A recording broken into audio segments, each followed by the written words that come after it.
Hi, it's Deborah Harris here, and I'm bringing to you a tip of the day, and this is a tip about Creditor Days.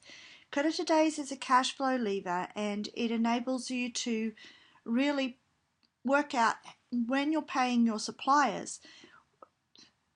Putting back for as long as possible, paying your suppliers, gives you better cash flow now.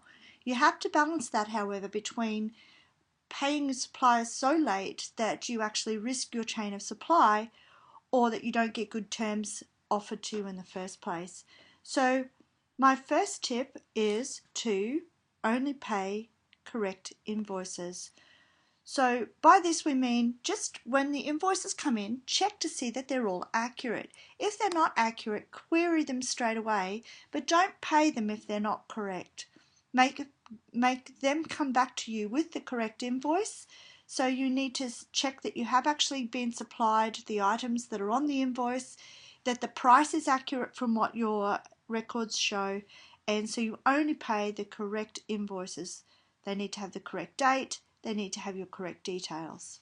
So there you go, there's a Creditor Days tip for making sure that you can manage your cash flow better.